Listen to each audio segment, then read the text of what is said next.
Załóżmy, że powodzi Ci się w życiu i nie mówię tutaj, że właśnie wziąłeś dodatek węglowy, mimo że mieszkasz w bloku. Załóżmy, że chcesz kupić fajny samochód, ale taki, który o Tobie będzie już świadczył, taki, który podkreśli Twój status. Co możesz wybrać? No, na przykład C63 AMG albo RS5, ale Ty chcesz coś naprawdę dopchanego, takiego dopchanego, żeby sąsiadom się łby ukręcały. No to wtedy co? Lambo w leasingu operacyjnym. Ale oprócz tego, że chcesz coś wow, to chcesz coś dystyngowanego, bo jesteś dystyngowanym człowiekiem sukcesu. No to co? Może jakaś limuzyna, a jeszcze najlepiej, żeby była z V12. Co mamy do wyboru? S-klasę, poprzednią z V12, mamy 7 z V12. Natomiast co, jeżeli te wszystkie czynniki połączymy z dodatkowym? Jesteś cesarzem Japonii. Co możesz wybrać wtedy? Kupujesz to, Toyota Century, czyli cesarski samochód stworzony tylko w jednym celu, żeby być najlepszym samochodem na świecie. To jest jedna z 3 sztuk w kraju i dzisiaj Wam ją pokażemy.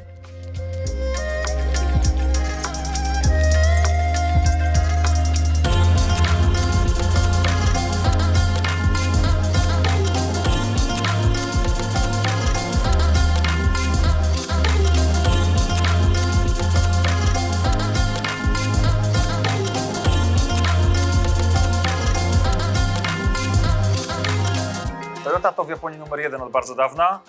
Najczęściej numerem 2 był Nissan. To też jest ciekawy wątek w historii tego samochodu, o czym powiem Wam później. Toyota ma swoją siedzibę w prefekturze Aichi w mieście, które nazywa się jak? Toyota. Miasto Toyota z siedzibą firmy Toyota. To jest Toyota Century drugiej generacji, która została zaprezentowana w 1997 roku. I to właśnie jest egzemplarz z pierwszego roku produkcji. Bardzo wczesny model, potem Wam pokażemy, który prawdopodobnie kolejny wyprodukowany. Pierwsza generacja tego samochodu została zaprezentowana w 1967 roku dla uczczenia 100. rocznicy urodzin założyciela koncernu Toyota, pana Sakichi Toyoda. Czas, w którym powstawał ten samochód, jest nazywany w Japonii straconą dekadą. Był to moment ogromnej recesji po tym, jak bańka pękła. Był to bardzo zły czas dla produkcji takich modeli, aczkolwiek Toyota tak czy inaczej zrobiła to najlepiej. Przy wejściu fabryki, w której ten wóz był produkowany, był tylko jeden napis: The best car in the world. Ten wóz nazywany jest często japońskim Rolls Royce'em i nie jest to nic przesadzone. Pokażemy Wam tutaj mnóstwo quirksów i featuresów, które gdy zobaczycie, będziecie mieli pewność, że powiedzenie japoński Rolls Royce nie jest na wyrost. Zacznijmy z przodu. Logo. Nie znajdziecie na tym wozie w wielu miejscach loga Toyoty. Pokażemy Wam je, ale nie są nigdzie na froncie, z boku ani z tyłu. Ta postać to jest Feniks, czyli symbol rodu cesarskiego, japońskiego oczywiście. A powyżej macie czcionką gotycką literkę C jak Century. Jest to druga generacja modelu Century, tak jak wspominałem. Pierwsza była produkowana przez 30 lat, ta była produkowana przez niespełna 20. Oznaczenie kodowe wewnętrzne Toyoty to G50. Ten wóz to fantastyczne połączenie, miks japońskiej technologii, tradycyjnego stylu i nienachalnej elegancji. To, co jest prawdopodobnie najbardziej zaskakujące pod kątem technicznym w tym wozie, to to, co znajduje się pod maską. Ponieważ jest to jedyny japoński samochód z silnikiem V12. Kto wybierał taki samochód? Kto takim samochodem jeździł? Poza wspomnianym wcześniej cesarzem byli to przeróżni politycy oczywiście, pewnie też jakaś mafia, bo to zazwyczaj to samo. I oczywiście magnaci przemysłowi japońscy, ludzie, którzy chcieli nie podkreślać zbytecznie swojego statusu lub którzy bardzo chcieli być widywani w produktach krajowych. Dlatego nie wybierali na przykład samochodów zachodnich. W ciągu tych 2 dekad produkcji wyprodukowano jedynie 9573 sztuki tego modelu, co w połączeniu z informacją o tym, że silnik został stworzony tylko do tego samochodu, powoduje niezły mindfuck. Samochód oczywiście kierownicę ma po stronie właściwej dla rynku. Z ciekawostki, od roku 2006 zostało wyprodukowanych podobno 100 sztuk z kierownicą po naszej stronie, z czego ogromna większość została przeznaczona do obsługi japońskich placówek dyplomatycznych na całym świecie. Podobno sprzedane zostały tylko 27 sztuk z tych 100. Na przykład centrala Toyoty w Belgii ma jeden taki samochód i w Norwegii prawdopodobnie też. W roku 2009 ten samochód, który był wtedy dalej produkowany, kosztował około równowartość $100 000. Oczywiście pamiętacie zapewne, że koncern Toyota ma swoją luksusową markę Lexus, aczkolwiek raz, Lexus bardzo długo nie był w ogóle oferowany w Japonii jako Lexus, dwa, Century zawsze stała powyżej Lexusa jako topowy model koncernu. Zapewne Toyota kojarzy się Wam z ogromną fabryką, z robocikami, które co kilkanaście sekund wypluwają z taśmy produkcyjnej nową Corollę. Century była budowana w ciągu 9 dni, jeden egzemplarz, z czego zaledwie 2% była to produkcja zautomatyzowana. Fabryka Toyoty Century w Higashi Fuji produkowała te samochody od samego początku, czyli od 1967 roku do roku 2020, czyli gdy była już produkowana trzecia generacja, następna po tej. Podczas tego całego okresu produkcji od 1967 do 2020 roku nigdy na linii produkcyjnej modelu Century nie było więcej niż 7 robotów. Jedynie 4 rzemieślników było dopuszczonych do procesu lakierowania tego samochodu. 7 warstw ręcznie kładzionych. Proces wyglądał w ten sposób, że każda warstwa była lakierowana ręcznie, po czym na mokro ręcznie polerowana i kładziona następna warstwa. Ostatni proces to jest wykończenie do lustrzanego połysku, a słowo lustrzany nie jest tu przez przypadek. O lustrze za chwilę porozmawiamy. Poziom abstrakcji, gdy mówimy o procesie produkcyjnym tej Toyoty, osiąga taki level, że rzemieślnicy odpowiedzialni za budowę nadwozi Century mieli narzędzia wykonywane bezpośrednio pod swoje ręce, czyli nie mogli się koledzy zamienić między sobą, ponieważ ważenie tych narzędzi było zupełnie inne pod dłonie każdego rzemieślnika. Dla przykładu, ta chromowana dokładka przedniego zderzaka wymaga na etapie produkcji 1,5 godziny ręcznego polerowania. Każdy etap produkcji tego samochodu jest dokumentowany w książce, którą Toyota przechowuje dożywotnio dla każdego modelu u siebie w fabryce. Każdy samochód przed wydaniem do klienta przejeżdża testowe 50 km, podczas których przechodzi bardzo specjalistyczny i drobiazgowy test. Koncepcja na ten samochód jest całkowicie inna od luksusowych samochodów europejskich czy amerykańskich. To szczególnie będzie widać we wnętrzu, który Wam pokażemy. Jednym z naczelnych haseł, które prześwitywało twórcom tego pojazdu, było to, że luksus, jest to wóz niewątpliwie luksusowy, zaczyna się tam, gdzie niezawodność. Ponieważ co z tego, że masz fantastyczny, mocny, szybki, luksusowy wóz, jeśli nie jest dostępny zawsze. Ten pojazd został zaprojektowany i zbudowany w taki sposób, żeby był zawsze dostępny swego właściciela, czyli spełniał swoją funkcję. Niezawodność to najwyższy stopień luksusu. Jednym z haseł marketingowych, które miał opisywać model Century, było stwierdzenie, że jest to element ciężkiej pracy wykonywanej w zwykłym, formalnym garniturze.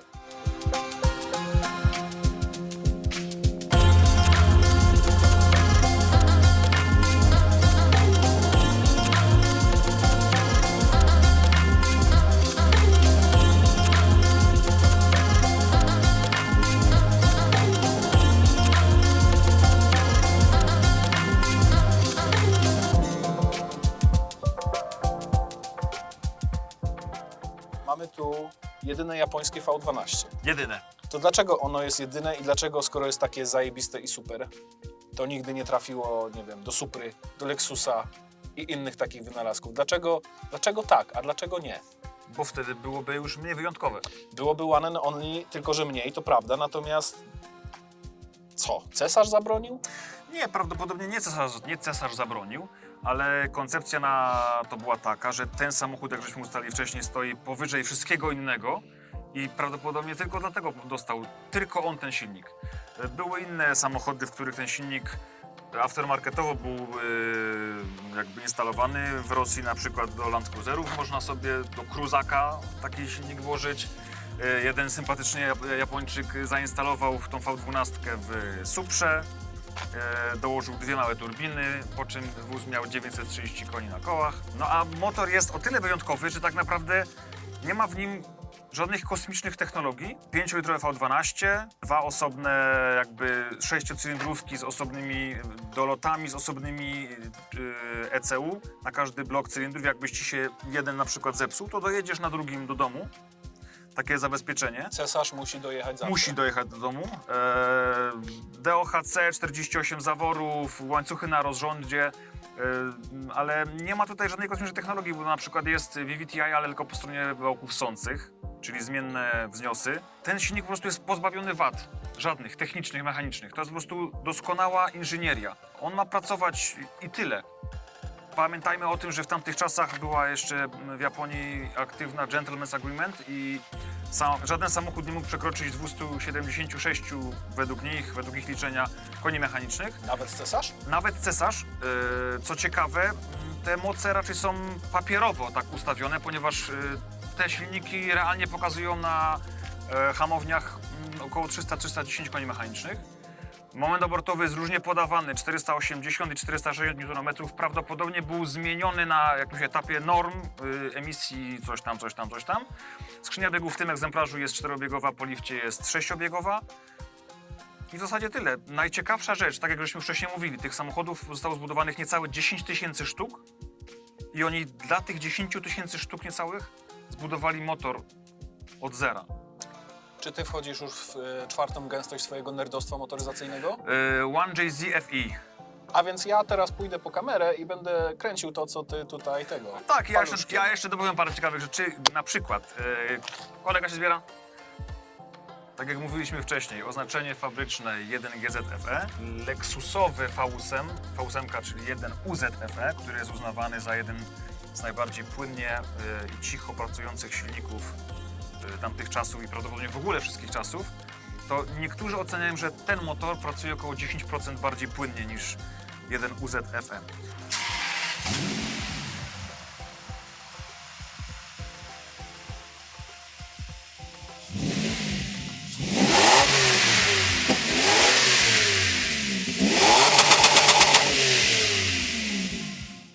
Wchodzi tu 8 litrów oleju, 5W30 w misce olejowej, podwójne wałki rozrządu na każdym banku głowicy, czyli mamy razem zaledwie 48 zaworów. Mamy tutaj aluminiowy blok, aluminiowe głowice, kuty wał, kute korby. To wszystko przy tym niewysileniu daje nam prawdopodobnie to wieczne działanie, tą niezawodność, o której była mowa przy założeniach produkcyjnych. Spalanie na trasie 15-16 litrów, w mieście prawdopodobnie około 20. Osiągi przy 4-biegowej skrzyni biegów około 7,5 do setki. Nie znalazłem danych nigdzie w internecie dla modelu poliftowego. Zbiornik 95 litrów, także może trochę być to bolesne, takie małe tankowanko. Zawieszenie przednie, podwójne wahacze, tył, wielowahacz, no i oczywiście pneumatyka. Jak widać tutaj delikatnie stuningowana przez właściciela, ale bardzo gustownie. No i tyle.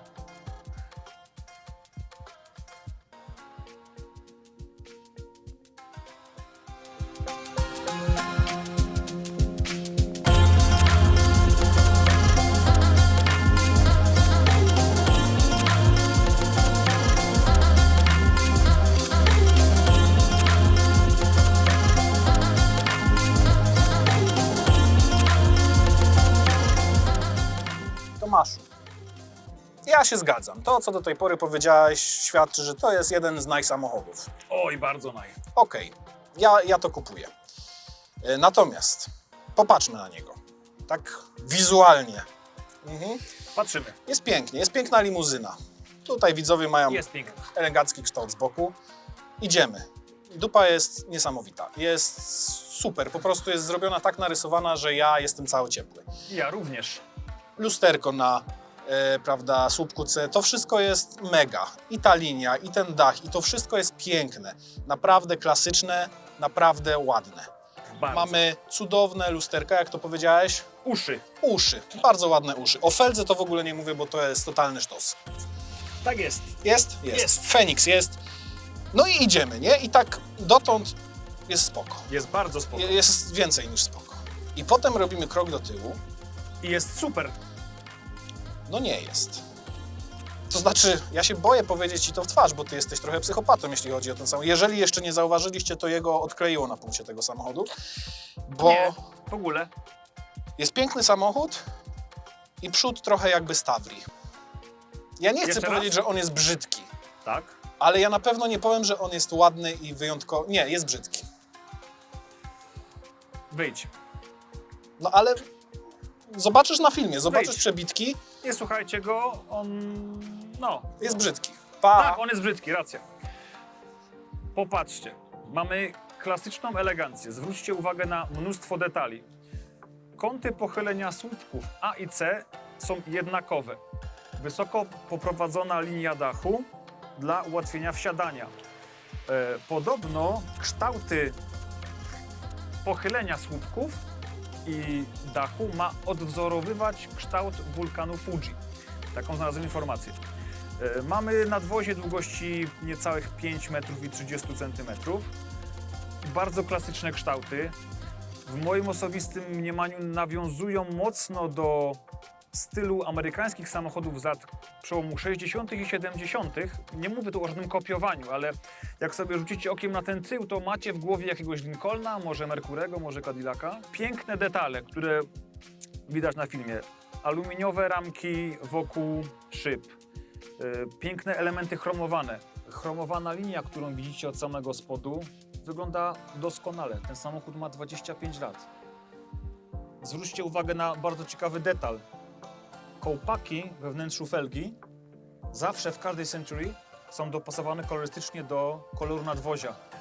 Możecie znaleźć w internecie zdjęcia z Century, które znacząco się różni od tej, takim elementem jak umiejscowienie tych lusterek. Były dostępne dwie wersje. Tradycyjna japońska z umiejscowieniem lusterek w tym miejscu. Cel tego umiejscowienia był taki, żeby lusterka wystawały jak najmniej poza obrys nadwozia. Lusterko mocowane w tradycyjnym miejscu znacząco poszerza wóz. Wersje z lusterkami mocowanymi tutaj miały na masce w tym miejscu i w tamtym miejscu znaczniki, takie lampki świetlne, co też nawiązuje do samochodów amerykańskich z lat 60., żarzące się na zielony kolor, odpowiadający kolorowi podświetleniu przycisków w środku.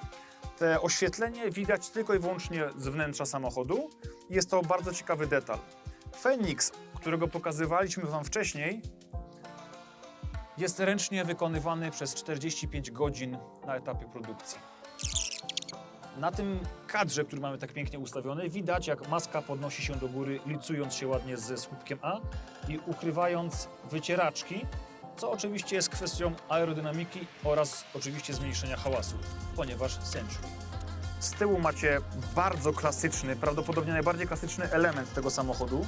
Piękny napis z nazwą modelu i przetłoczenie biegnące przez klapę bagażnika.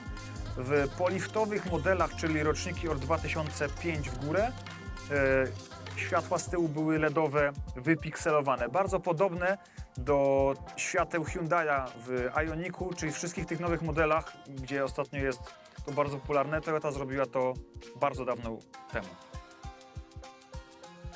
Bardzo obszerny bagażnik z wieloma ciekawymi rzeczami, aż nadspodziewanie. Zapraszam Państwa. Po pierwsze, montowany na stałe w formie takiego przybornika zestaw narzędzi. Po drugie, mamy tu taki rękaw. Obecnie jest pusty, ale oryginalny i powinien być wypełniony czymś bardzo ciekawym. Mianowicie, pan szofer, gdy pan załatwia sprawy, może sobie odkurzyć wnętrze samochodu, ponieważ tu w środku jest specjalna szczotka. Powinna być, będzie już niedługo. Nie było jej w tym modelu, gdy właściciel sprowadził samochód z Japonii. Szczotka do odkurzania, zrobiona ze strusich piór, proszę Państwa, ponieważ Century. Kolejna rzecz, którą powinien zajmować się szofer w momencie, gdy jego dysponent załatwia sprawy służbowe. Zapraszam.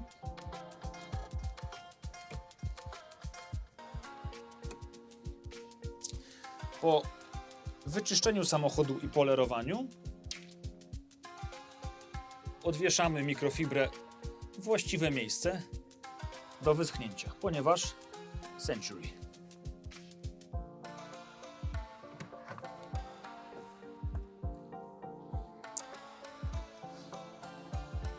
Wspominaliśmy wcześniej o lustrze i właśnie siedzę obok niego.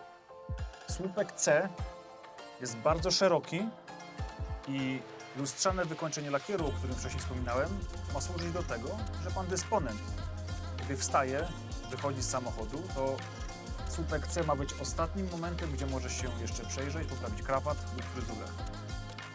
To jest przywiązanie do detali. Zwróćcie jeszcze uwagę, jak nisko jest próg. Bardzo ułatwia wychodzenie z samochodu, a w połączeniu z bardzo wysokim dachem wysiadasz prawie jak z Range Rovera, a nie z mimo wszystko niskiej, klasycznej limuzyny. Tu widzicie rynienkę, która ma taką funkcję.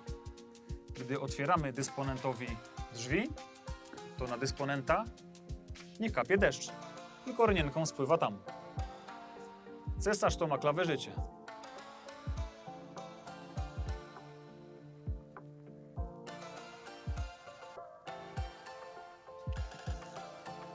Ten model, który tu widzicie, to jest pierwsza generacja z 1967 roku, czyli model troszkę starszy od tamtego, tylko wygląda identycznie. To, że dzisiaj kręcimy Century, nie jest przypadkiem.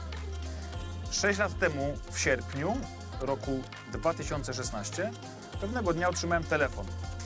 Dzwonił mój brat, który był wtedy w odwiedzinach w History Garage w Tokio. Dzwonił i powiedział mi, że właśnie siedzi w Toyocie Century, zrobił mi parę zdjęć i czy przywieźć mi model. Poprosiłem o model i to nie jest przypadek. 6 lat później kręcimy Toyotę Century w Polsce, a mój brat, który 6 lat temu do mnie zadzwonił, dzisiaj w zasadzie można powiedzieć dołącza do zespołu Garage Age. Dzień dobry. I właśnie tak to się wszystko u nas łączy. Pierwszy film kręcony po nowemu, w pełnej ekipie. Toyota Century, 6 lat do tyłu. A teraz do roboty.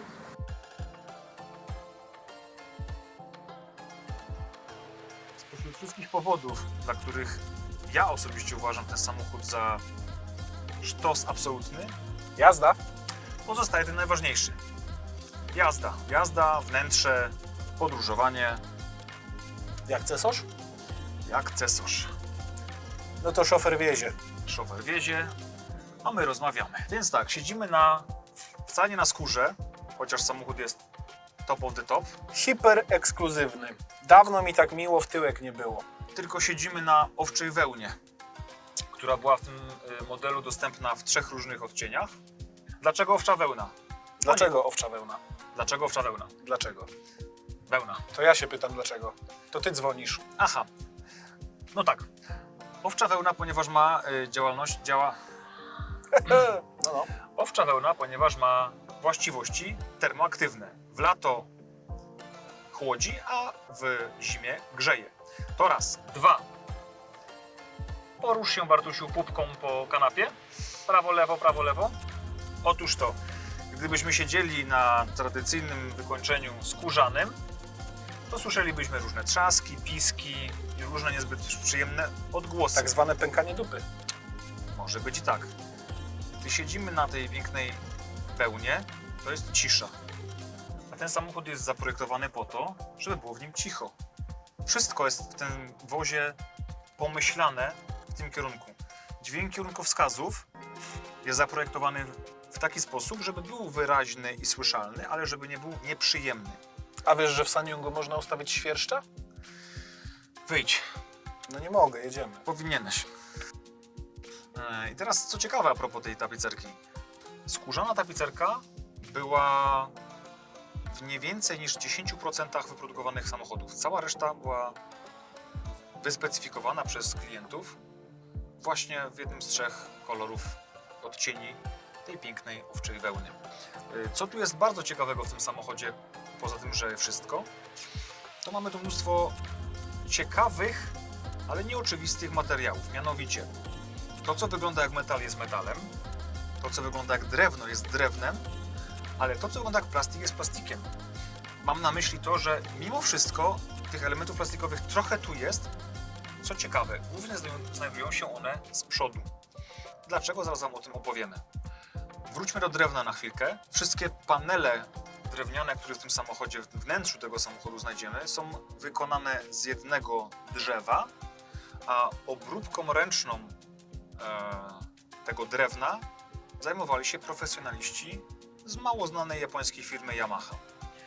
I nie mówimy teraz o na przykład dziale motocyklowym, ale mówimy o dziale, który jest odpowiedzialny za produkcję instrumentów muzycznych, na przykład pianin i fortepianów. Bardzo ciekawym wyposażeniem tego konkretnego egzemplarza jest kierownica, która również ma wstawkę z drewna. Jest to naprawdę rarytas. I rarytasem jest też stolik dla pani sekretarki, którą tu widzicie, żeby notowała moje genialne myśli. Ale ty musisz w strasznie gównianej firmie pracować, że masz taką sekretarkę. No pracujemy nad tym, proszę Państwa, no ale cóż, jest jak jest. Jaki pan, taki gram. Taki kram. Wskaźniki, które widzi szofer przed sobą, to znany wynalazek Toyoty, nazywany Optitronem, który debiutował w 1989 roku wraz z debiutem Lexusa LS400 pierwszej generacji. Poza tą techniką z Lexusa w wyświetlaczu jest tu też trochę w tym samochodzie wspólnych elementów, głównie niewidocznych, takich jak elementy zawieszenia. Pamiętajmy, że mówimy o wozie z 1997 roku i pamiętajmy o tym, że w tamtych czasach wbudowana nawigacja nie była zbyt popularnym elementem, a ten samochód ją posiada. W tej chwili pokazuje nam, że jesteśmy gdzieś w Japonii, ale pokazuje. Przyciski, które tu znajdziecie w tym wozie, są opisane ideogramami kanji. Nie ma tutaj prawie nigdzie języka angielskiego, gdyż Century. Samochód z założenia był zaprojektowany tylko i wyłącznie na wewnętrzny rynek japoński, więc nie było takiej potrzeby. Co ciekawe, na obudowie radia widnieje napis Toyota. Jest to jedno z naprawdę nielicznych miejsc, gdzie można ten napis znaleźć. Można znaleźć go też na szybach, na tylnych reflektorach na pewno, być może gdzieś jeszcze, ale nie dojrzałem. Od roku 2015 bodajże była montowana kamera cofania, która znacząco ułatwiała pracę szoferowi. A specjalnie mówię pracę, ponieważ teraz powinniśmy opowiedzieć o najbardziej istotnej różnicy między tym samochodem a teoretyczną konkurencją Europy Zachodniej. Szofer był w pracy, a w pracy niekoniecznie najważniejsze są luksusy. Dlatego część elementów... Pany, plebs. Otóż to. Dlatego też rozróżnienie w materiałach, mam na myśli to, co wspomniałem wcześniej, że więcej elementów plastikowych jest z przodu, a z tyłu w zasadzie, jak teraz patrzę, jest ich minimalnie. To jest jedna kwestia. Druga kwestia. Przerwę panowie. To przerywaj pan. Bo generalnie jest mi troszkę tak... Czy aby wygodniej? Może pan kontynuować. No właśnie. Szofer nie ma masażu w swoim fotelu. Przednie drzwi nie mają systemu automatycznego dociągania. Tempomat, który w tym modelu akurat jest, był akcesoryjny, wcale nie był wyposażeniem seryjnym. Przednie fotele owszem mają regulację elektryczną, ale nie mają pamięci. No i sprawa kluczowa, ilość miejsca. Jako że samochód był projektowany z myślą o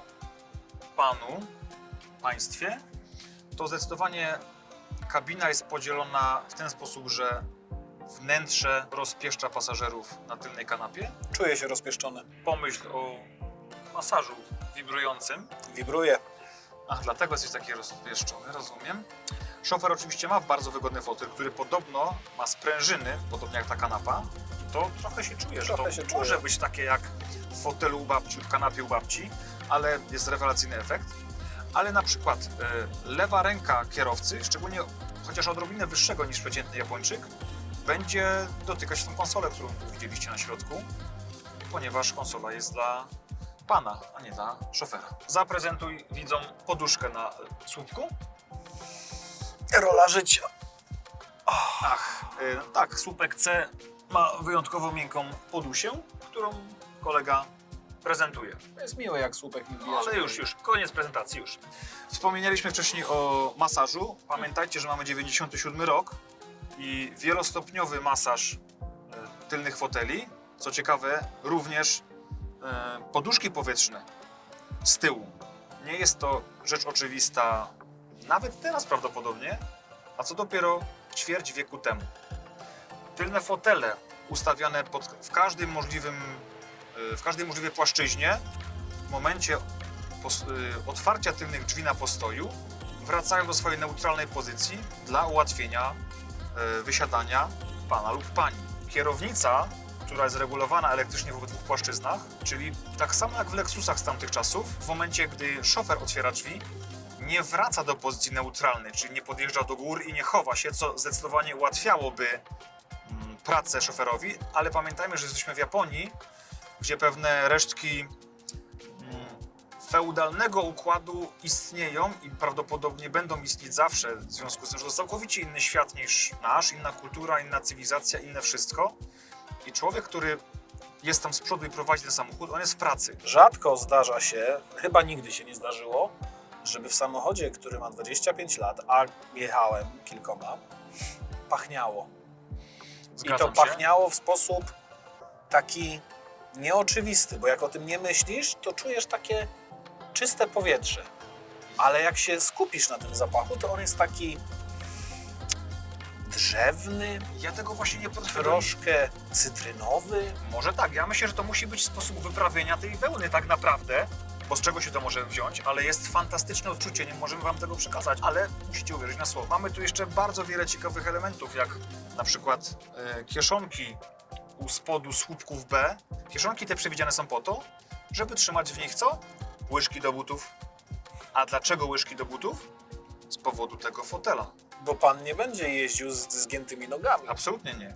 Tak jak widzicie, otwieramy sobie schoweczek, a w zasadzie środek fotela, kładziemy go tutaj, on wtedy w zasadzie jest na linii prostej razem z siedziskiem kanapy i go pięknie od nóża wysuwamy tam szoferowi pod nosek. Pytanie, czy kojarzycie ten patent z jakiegoś innego samochodu? Dodam, że jest produkcji europejskiej.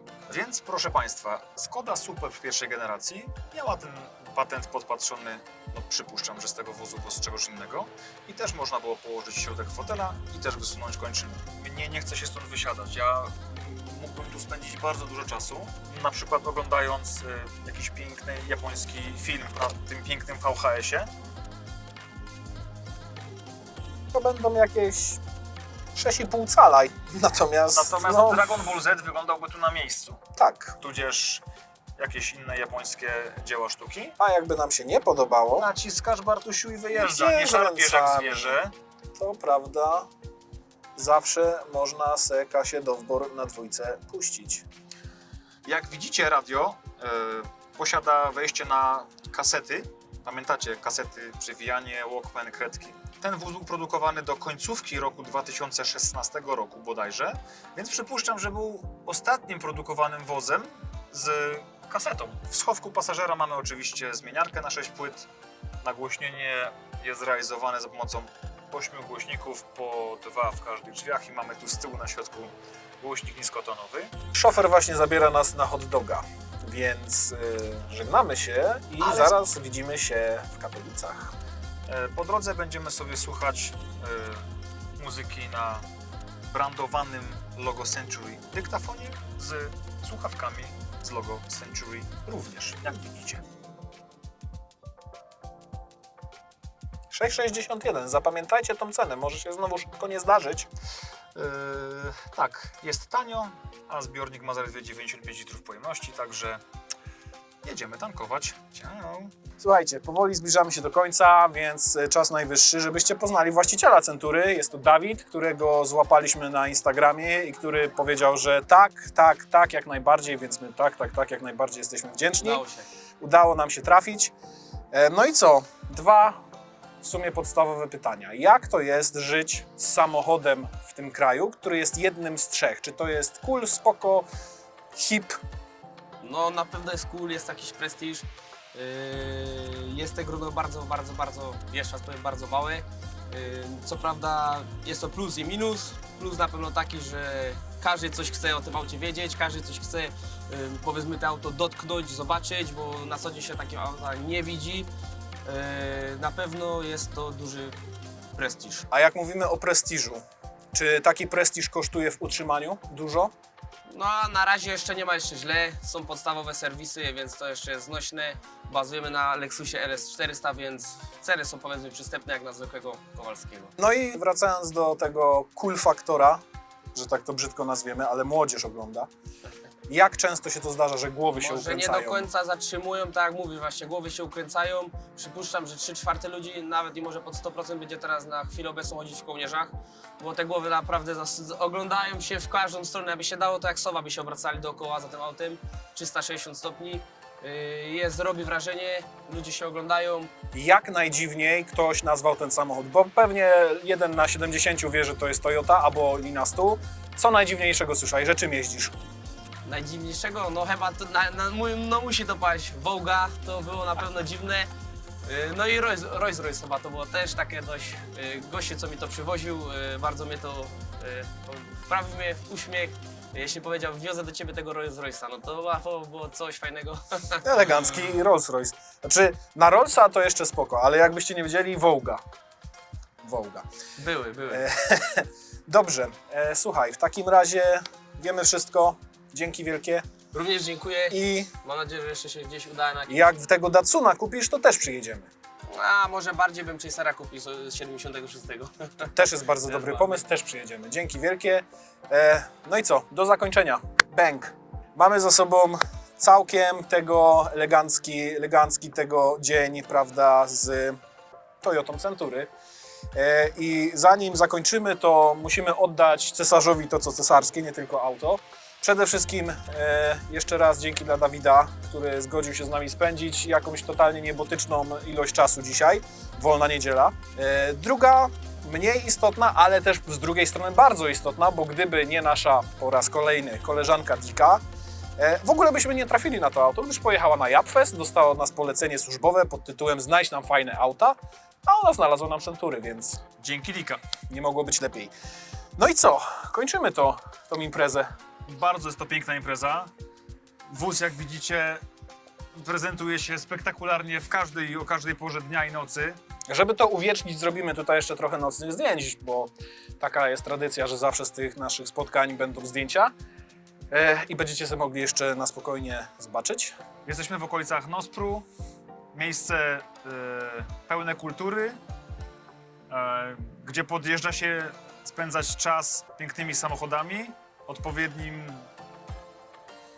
wizerunkiem. Tak Może, właśnie zrobiliśmy dzisiaj. tak, może ja przetłumaczę z nerdowskiego na ludzki. Jeżeli jeździsz tak ekskluzywnym samochodem jak Century, musisz spędzać wolny czas w tak ekskluzywnych i kulturalnych miejscach jak Nospr, MCEK, Muzeum Śląska i tak dalej, i tak dalej. Po prostu Tomek się dzisiaj już bardzo dużo nagadał i trzeba go wyręczyć. Jest cudownie i jakby mnie się już plącze język myśli, uczynki i pożądania, ale coś tam.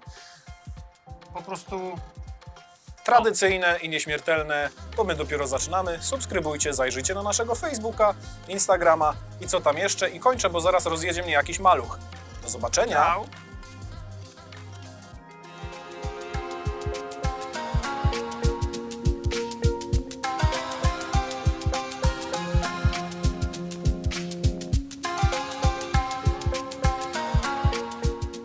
Słuchajcie, jest już późno i w zasadzie kończymy, ale odkryliśmy coś jeszcze fantastycznego. Okazuje się, że plastikowa osłona obudowa kolumny kierowniczej ma w jednej ze swoich ścianek wbudowany magnes. Jak widzicie, trzyma tam teraz pęk kluczy. I teraz na szybko szukaliśmy informacji. Jest to zrobione po to, że gdy masz pęk kluczy w stacyjce i klucze po wpływie ruchu, wiadomo, pracują, to wydają dźwięki i mogą hałasować i przeszkadzać panu dysponentowi. Więc w tym celu możesz sobie to wszystko tam jakby zablokować i nie ma dźwięku, nie ma hałasu. Toyota zaskakuje codziennie.